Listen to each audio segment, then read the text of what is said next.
मैं नरेंद्र दामोदर दास मोदी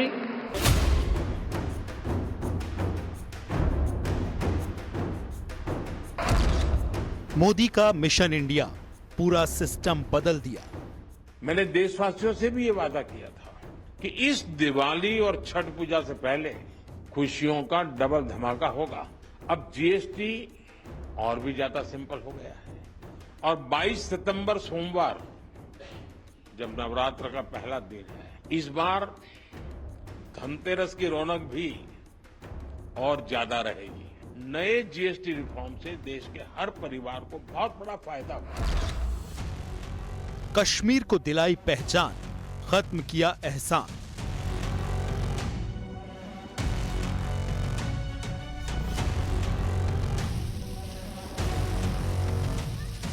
ये वो नया जम्मू कश्मीर है जिसका इंतजार हम सभी को कई दशकों से था। ये वो नया जम्मू कश्मीर है जिसके लिए डॉक्टर श्यामा प्रसाद मुखर्जी ने बलिदान दिया था। 3 तलाक वाली कुरीति, मुक्त हुई हर बेटी।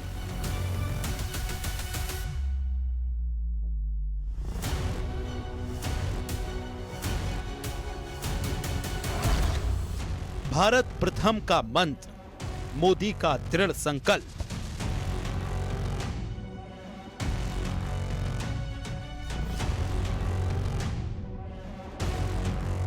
हमें अपनी ब्रांड पे गर्व होना चाहिए, मेड इन इंडिया पर गर्व होना चाहिए।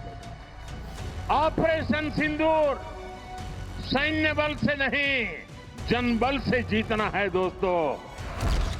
विशेष मोदी का भारत संकल्प।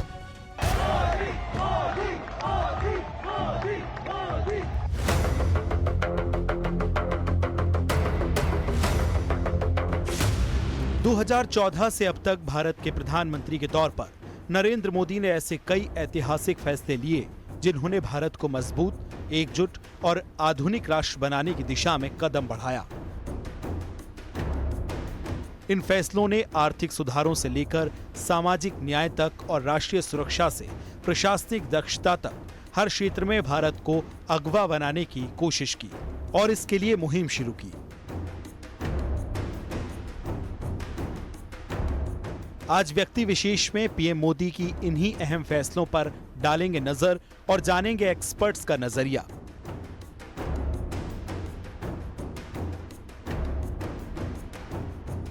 दो 2017 में लागू जीएसटी ने भारत की कर प्रणाली को एकीकृत कर वन नेशन वन टैक्स का सपना साकार किया। अब 2025 में जीएसटी काउंसिल की बैठक में बड़े संशोधन हुए, जहां 12% और 28% के स्लैब्स लाकर मोदी सरकार ने इलाज से लेकर पढ़ाई, खेती और घरेलू सामान को सस्ता करने का अहम कदम उठाया है। दूसरी तरफ राष्ट्रीय सुरक्षा का जिक्र हो तो ऑपरेशन सिंदूर एक मील का पत्थर है। इससे पहले 2016 की सर्जिकल स्ट्राइक और 19 के बालाकोट एयर स्ट्राइक हो या फिर आतंक पर कमर तोड़ प्रहार, मोदी सरकार ने हर मोर्चे पर खुलकर एक्शन लिया।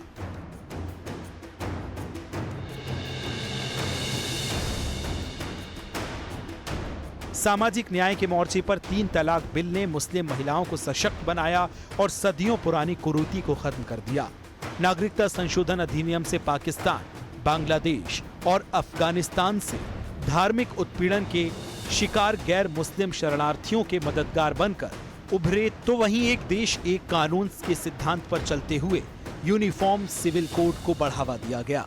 इसके अलावा सिस्टम को बेहतर बनाने की मुहिम में भारतीय न्याय संहिता भी अहम कदम साबित हुआ।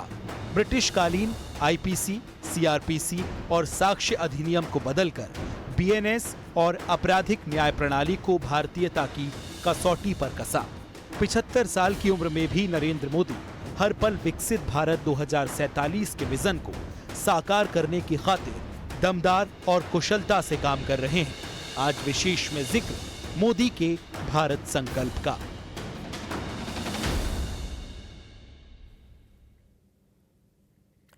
प्रधानमंत्री के तौर पर पिछले 11 सालों में नरेंद्र मोदी ने ऐसे कई ऐतिहासिक फैसले लिए हैं जिन्होंने भारत को मजबूत, एकजुट और आधुनिक राष्ट्र बनाने की दिशा में अहम कदम बढ़ाया।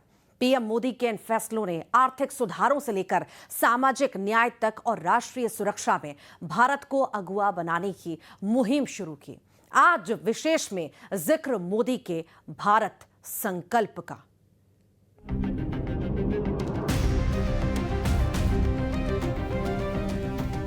हमें अपनी ब्रांड पे गर्व होना चाहिए, मेड इन इंडिया पर गर्व होना चाहिए।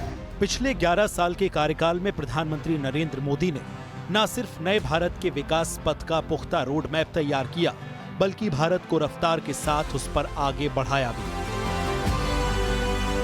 मुश्किल वक्त में घिरे देशों की मदद के लिए सबसे पहले हाथ बढ़ाना हो, पर्यावरण के मुद्दे पर दुनिया के देशों को एकजुट करना हो, या फिर आतंक के खिलाफ प्रभावी रणनीति मोर्चा तैयार कर आतंक के सरपरस्तों को तोड़कर रख देना हो,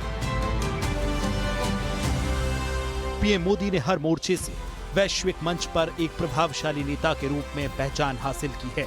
इसके साथ ही नए भारत के निर्माण की राह पर प्रधानमंत्री मोदी ने एक के बाद एक प्रभावशाली फैसलों से पूरा सिस्टम ही बदल कर रख दिया है। 2014 से अब तक पीएम नरेंद्र मोदी ने कई ऐतिहासिक फैसले लिए हैं, जिन्होंने भारत को मजबूत, एकजुट और आधुनिक राष्ट्र बनाने की दिशा में कदम बढ़ाया है। इन फैसलों ने आर्थिक सुधारों से लेकर सामाजिक न्याय तक, राष्ट्रीय सुरक्षा से प्रशासनिक दक्षता तक हर क्षेत्र को प्रभावित किया है।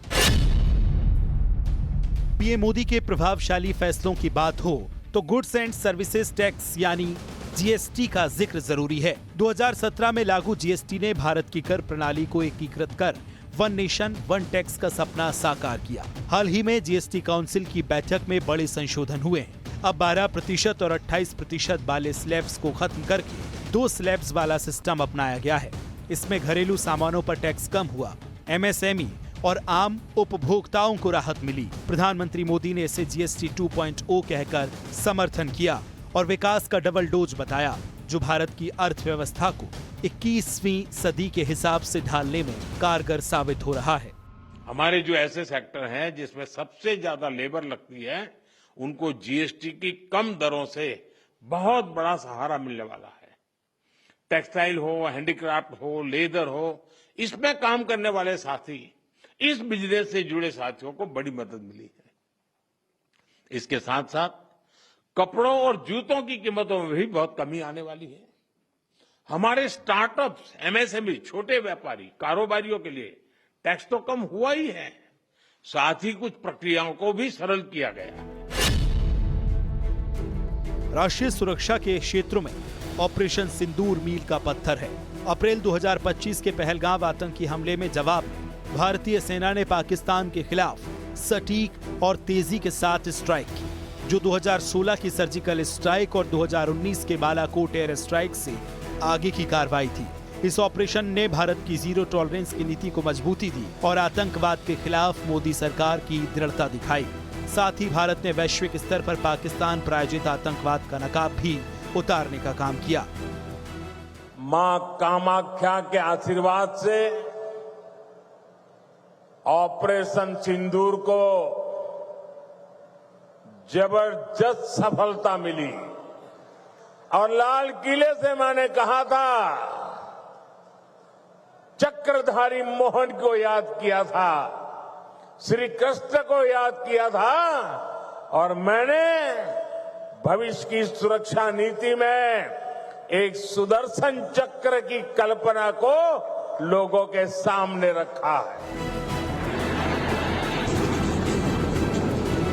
ऑपरेशन सिंदूर के जरिए न सिर्फ भारत ने पाकिस्तान के डिफेंस सिस्टम की कमर तोड़कर रख दी, बल्कि आतंकवाद के खिलाफ अपने प्रण को मजबूती से निभाया, जिसकी देश और पूरी दुनिया चर्चा कर रही है। भारत अपनी राष्ट्रीय संप्रभुता, एकता और सुरक्षा के साथ कोई समझौता नहीं कर सकता।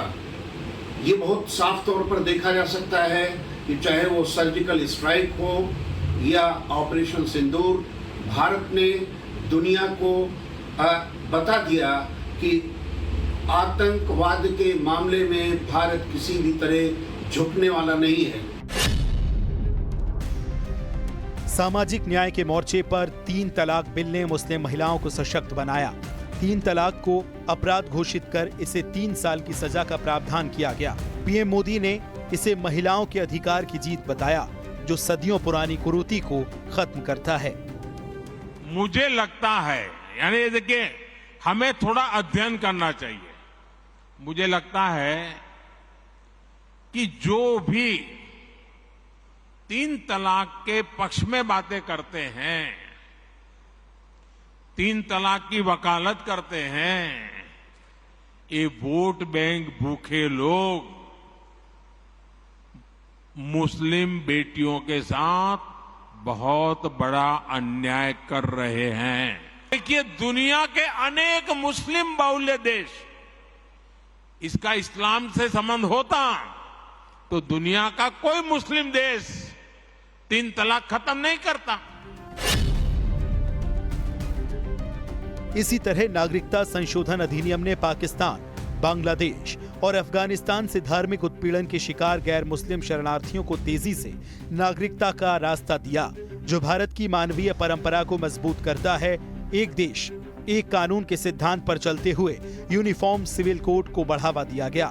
उत्तराखंड जैसे राज्यों में इस पर काम शुरू हो चुका है। पीएम मोदी यूसीसी को संवैधानिक दायित्व बताते हुए इसे भेदभाव मुक्त समाज की नींव कह रहे हैं। कानूनी सुधारों में भारतीय न्याय संहिता यानी बीएनएस 2023 सबसे बड़ा कदम साबित हुआ। ब्रिटिशकालीन आईपीसी, सीआरपीसी और साक्ष्य अधिनियम को बदलकर बीएनएस ने आपराधिक न्याय प्रणाली को भारतीय सिस्टम के मुताबिक तैयार किया। इसमें डिजिटल साक्ष्य, तेज सुनवाई और आतंकवाद पर सख्त प्रावधान तैयार किए गए, जो न्याय को सरल और प्रभावी बनाते हैं। साथ ही प्रशासनिक सुधारों ने शासन को पारदर्शी और कुशल बनाया। प्रधानमंत्री नरेंद्र मोदी के जो बुनियादी सुधार हैं वो बहुत गौरतलब हैं। उसमें हम लोग 300 आर्टिकल 370 हटने की बात करते हैं, साथ में हम लोग यूसीसी पर भी आ जाते हैं।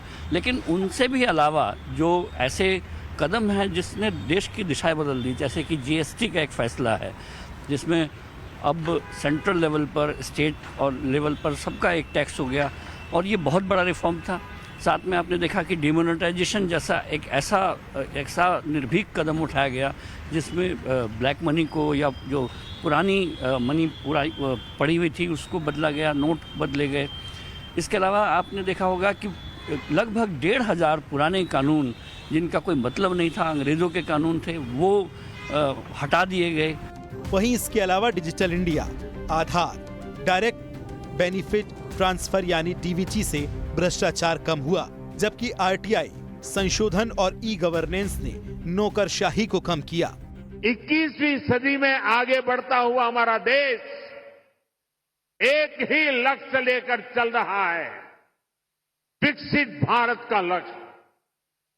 और इस लक्ष्य की प्राप्ति के लिए मणिपुर का विकास भी जरूरी है। हमारा मणिपुर असीम संभावनाओं से भरा हुआ है। पीएम मोदी ने अपने 11 साल के कार्यकाल के दौरान स्वच्छ भारत अभियान, किसान सम्मान निधि और पीएम जय जैसे कदमों के साथ ग्रामीण विकास को गति दी। मोदी सरकार ने मिनिमम गवर्नमेंट मैक्सिमम गवर्नेंस का मंत्र अपनाया, जिसके तहत नए भारत की नींव रखी, जो तेजी के साथ विकसित भारत के संकल्प को पूरा करने की मुहिम का हिस्सा है। Bureau report, news 18।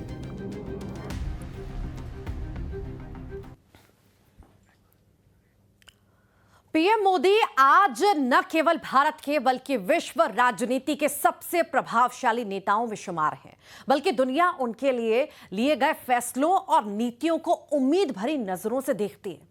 सिर्फ भारत में ही सिस्टम को बदलने और बेहतर करने की मुहिम में मोदी ने दिन रात एक नहीं किया, बल्कि वैश्विक स्तर पर भी अपनी कार्यकुशलता की छाप छोड़ी है। साथ ही गरीब, युवा, महिलाओं, किसानों के जीवन को बेहतर करने की खातिर दिन रात मेहनत की है।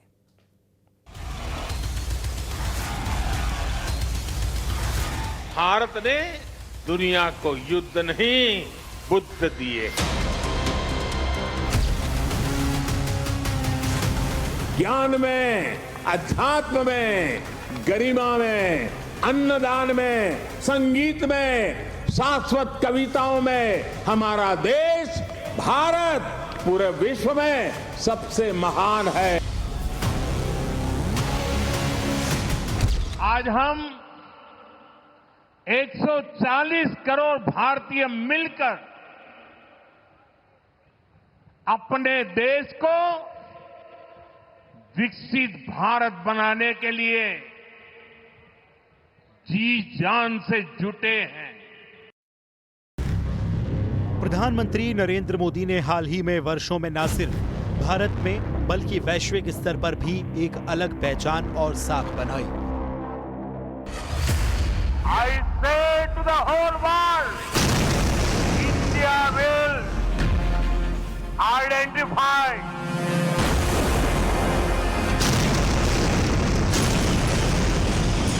track and punish every terrorist. Operation Sindoor में मिली जोरदार कामयाबी के बाद उनकी छवि एक मजबूत, निर्णायक और विश्वसनीय वैश्विक नेता के रूप में और भी सशक्त हुई है। पीएम मोदी आज न केवल भारत के बल्कि विश्व राजनीति के सबसे प्रभावशाली नेताओं में शुमार है, बल्कि दुनिया उनके लिए गए फैसलों और नीतियों को उम्मीद भरी नजरों से देखती है। सिर्फ भारत में ही सिस्टम को बदलने और बेहतर करने की मुहिम में मोदी ने दिन रात एक नहीं किया, बल्कि वैश्विक स्तर पर भी अपनी कार्यकुशलता की छाप छोड़ी।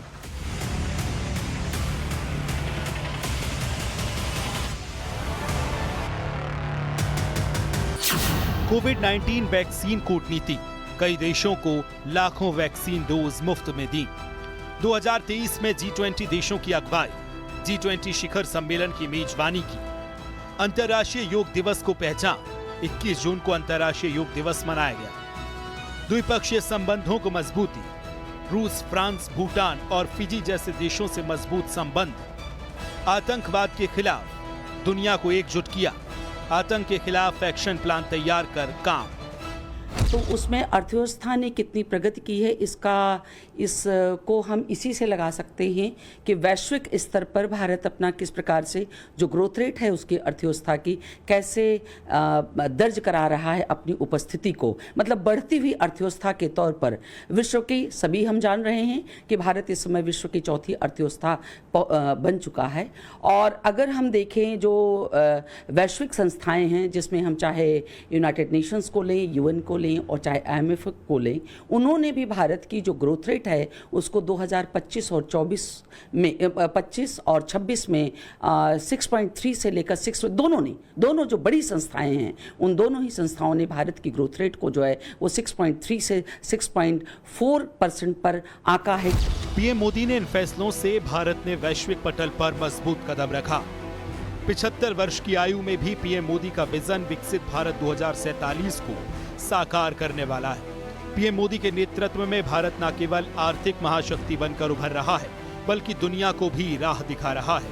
पिछले 11 साल के दौरान पीएम मोदी ने न सिर्फ भारत के सनातन संदेश को दुनिया तक पहुंचाते हुए भारत की विरासत को संवारा और संरक्षित किया है, बल्कि डिजिटलाइजेशन से लेकर किसान, युवा, गरीब, महिलाओं के लिए एक के बाद एक प्रभावशाली फैसले लिए हैं। 2014 से अब तक उनके नेतृत्व में भारत ने सामाजिक, आर्थिक और सांस्कृतिक क्षेत्रों में अभूतपूर्व बदलाव देखे।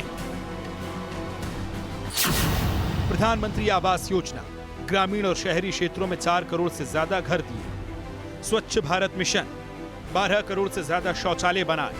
आयुष्मान भारत प्रधानमंत्री जन आरोग्य योजना, 50 करोड़ गरीबों को 5 लाख रुपए तक का मुफ्त स्वास्थ्य बीमा। उज्ज्वला योजना, 10 करोड़ गरीब महिलाओं को मुफ्त गैस कनेक्शन। प्रधानमंत्री किसान सम्मान निधि, 12 करोड़ से ज्यादा किसानों को सालाना 6,000 रुपए। इसके अलावा प्रधानमंत्री फसल बीमा योजना ने प्राकृतिक आपदाओं से फसल नुकसान की भरपाई की, जिससे किसानों को आर्थिक सुरक्षा मिली। किसान क्रेडिट कार्ड और मुद्रा स्वास्थ्य कार्ड जैसी योजनाओं को खेती और आधुनिक और लाभकारी भी बनाया। हाल ही में डिजिटल कृषि मिशन ने तकनीक के जरिए किसानों को मौसम, बाजार और बीज की जानकारी दी। एक्सपोर्ट की टैरिफ की वजह से हमारा डिमांड डिस्ट्रक्शन हो रहा है। जो अमेरिका इत्यादि में जो हमारी डिमांड थी वो कम होगी। जीएसटी उसी डिमांड डिस्ट्रक्शन को कंपनसेट करने की कोशिश कर रही है और निश्चित तौर पर इससे सिग्निफिकेंट डिमांड क्रिएट होगी। आम आदमी के हाथ में पूर्व के तुलना में ज़्यादा संसाधन आएंगे और लाभ ये भी है कि आने वाले समय में, जैसा कि इस समय कहा भी जा रहा है, कि बहुत जल्दी शायद हिंदुस्तान और अमेरिका की ट्रेड डील हो जाएगी। लेकिन ये रिफॉर्म, ये परमानेंट रिफॉर्म है, तो एक बार जब ये ट्रेड डील भी पूरी हो जाती है तो मुझे लगता है आम नागरिक के लिए ये एक बहुत लाभकारी इंटरवेंशन साबित होना चाहिए। वहीं युवाओं के लिए मेक इन इंडिया और स्किल इंडिया ने रोजगार और स्वरोजगार के मौके बढ़ाए। मुद्रा योजना के तहत 40 करोड़ से ज्यादा युवाओं को कम ब्याज पर ऋण मिला, जिससे स्टार्टअप और छोटे कारोबारों को बढ़ावा मिला। डिजिटल इंडिया ने युवाओं को तकनीक से जोड़ा, जिससे ऑनलाइन शिक्षा और नौकरियां सुलभ हुई। बाइंग करेगा, शॉपिंग करेगा, तो उससे क्या होगा? डिमांड बढ़ेगी, कंजम्पशन बढ़ेगी। अब डिमांड और consumption they are the biggest strength of Indian economy. जब कंजम्पशन बढ़ेगी तो क्या होगा? मैन्युफैक्चरिंग बढ़ेगी। मैन्युफैक्चरिंग बढ़ेगी तो जीडीपी ग्रोथ बढ़ेगी, इनकम टैक्स कलेक्शन बढ़ेगी, और सबसे बढ़िया क्या होगा? नौकरियां, रोजगार बढ़ेगा, बहुत सी जॉब अपॉर्चुनिटीज आएंगी, एग्जिस्टिंग जॉब्स पे इंक्रीमेंट आएंगे। अब देखिए मिडिल क्लास का सपना क्या होता है? मिडिल क्लास ये चाहता है कि उसके खर्चे कम हो, उसकी कमाई बढ़ जाए। हर मिडिल क्लास परिवार का ये सपना होता है। तो यहाँ मिडिल क्लास के खर्चे कम हो रहे हैं। नई शिक्षा नीति ने शिक्षा को रोजगार परक बनाया। कौशल विकास और स्थानीय भाषाओं में पढ़ाई पर जोर से आत्मनिर्भर भारत अभियान ने युवाओं को नवाचार और उद्यमिता की ओर बढ़ाया। स्टार्टअप इंडिया ने 1 लाख से ज्यादा स्टार्टअप्स को बढ़ावा दिया, जिससे यूनिकॉर्न की संख्या 100 से पार हुई। भारत का 5G मार्केट अमेरिका से भी बड़ा हो चुका है।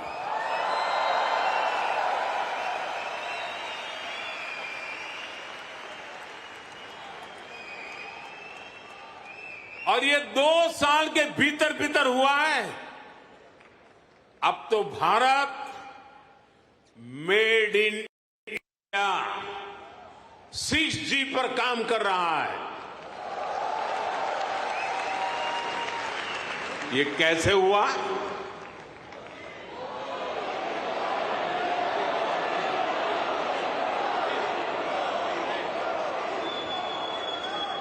ये इसलिए हुआ क्योंकि हमने इस सेक्टर को आगे बढ़ाने के लिए पॉलिसीज बनाई।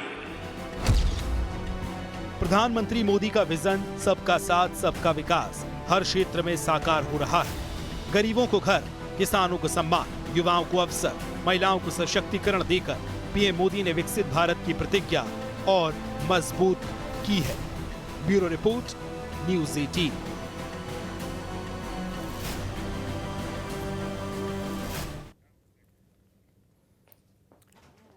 भारत की सैन्य शक्ति, रणनीतिक सोच और आत्मनिर्भरता की मिसाल ऑपरेशन सिंदूर को अंतर्राष्ट्रीय मीडिया और कूटनीतिक हलकों में तारीफ मिली। आतंकवाद के खिलाफ ऑपरेशन सिंदूर जैसी कार्रवाई को न सिर्फ वैश्विक समर्थन मिला, बल्कि इसने भारत को वैश्विक सुरक्षा और आतंकवाद विरोधी नीति में अगुवा बना दिया। पिछले 11 साल में पीएम मोदी की अगुवाई में भारत ने डिफेंस के क्षेत्र में भी आत्मनिर्भरता का अभियान छेड़ा है।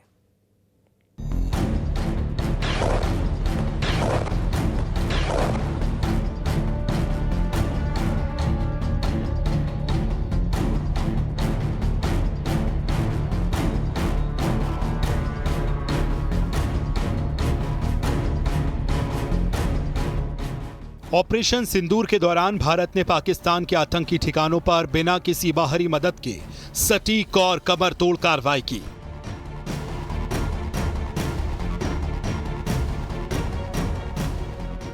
इसने दुनिया को यह साफ संदेश दिया कि प्रधानमंत्री मोदी के नेतृत्व में भारत अब केवल प्रतिक्रिया देने वाला या सुनने वाला देश नहीं है, बल्कि वैश्विक मंच पर नेतृत्व करने वाला और निर्णायक भूमिका निभाने वाला राष्ट्र बन चुका है।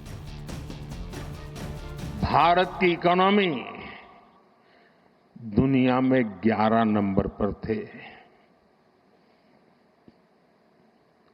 हमने कोरोना से लड़ाई लड़ी, हमने पड़ोसियों से भी मुसीबतें झेली, हमने प्राकृतिक आपदा भी झेली। इन सब के बावजूद भी इतने कम समय में हम 11 नंबर की इकोनॉमी से 4 नंबर की इकोनॉमी पहुंच गए। मोदी की 5 नीति, निर्णायक नेतृत्व की छवि, भारत की वैश्विक छवि में बदलाव, आतंकवाद पर वैश्विक सहमति बनना, रक्षा और रणनीतिक साझेदारियां, अमेरिका, रूस, चीन के साथ संतुलन। भारत की सैन्य शक्ति, रणनीतिक सोच और आत्मनिर्भरता की ये मिसाल अंतर्राष्ट्रीय मीडिया और कूटनीतिक हलकों में सराही गई। आतंकवाद के खिलाफ ऑपरेशन सिंदूर जैसी कार्रवाइयों को न सिर्फ वैश्विक समर्थन मिला, बल्कि इसने भारत को वैश्विक सुरक्षा और आतंकवाद विरोधी नीति में अगुवा बनाया है। लेकिन ये एक दिन में नहीं हुआ। पिछले 11 सालों के दौरान इंडियन डिफेंस को लगातार मजबूत किया गया। पिछले 11 साल में प्रधानमंत्री नरेंद्र मोदी की अगुवाई में भारत ने डिफेंस निर्माण के क्षेत्र में अभूतपूर्व बदलाव देखे।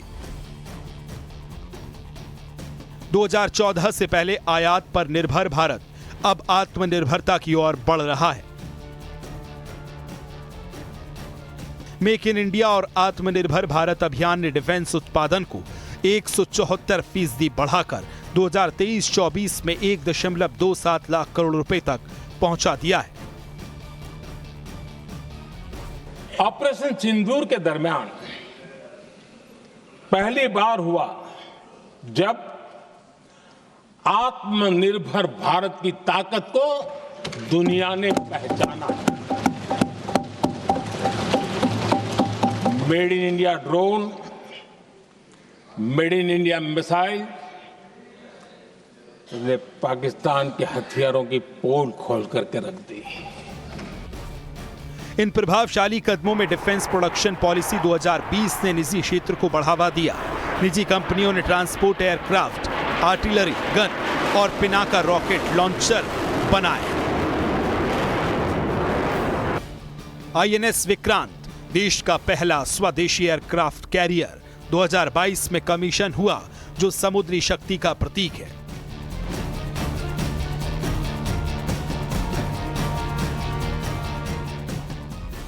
बाईस अप्रैल को जब 26 हमारे नागरिक मारे गए रीजन पूछ के, उसके बाद हमने फिर सर्जिकल स्ट्राइक की in the form of operation Sindoor, और हमने 22 ही मिनट में 9 बड़े टेररिस्ट हब्स जो है डिस्ट्रॉय कर दिए।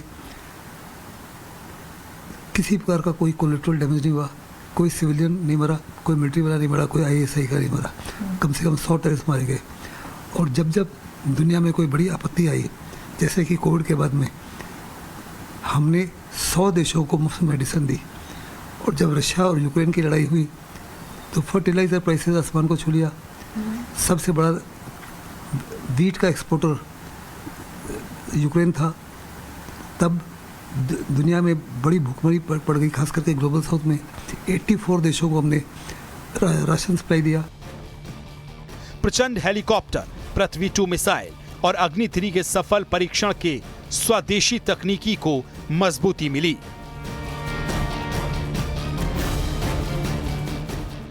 IDEX प्रोग्राम ने स्टार्टअप्स और MSME को जोड़ा, जिससे नवाचार बढ़ा, निर्यात में उछाल आया। इसके अलावा भारतीय ड्रोन तकनीक में अपनी गुणवत्ता ऑपरेशन सिंदूर के दौरान साबित कर दी। ऑपरेशन सिंदूर जैसे अभियानों ने स्वदेशी हथियारों की क्षमता सिद्ध की। इन कदमों से भारत न केवल आयात कम कर रहा है, बल्कि वैश्विक स्तर पर मजबूत हो रहा है। मोदी जी के विजन, रक्षा शक्ति और मिशन सुदर्शन ने डिफेंस को आधुनिक और आत्मनिर्भर बनाया है। Bureau report, news 18।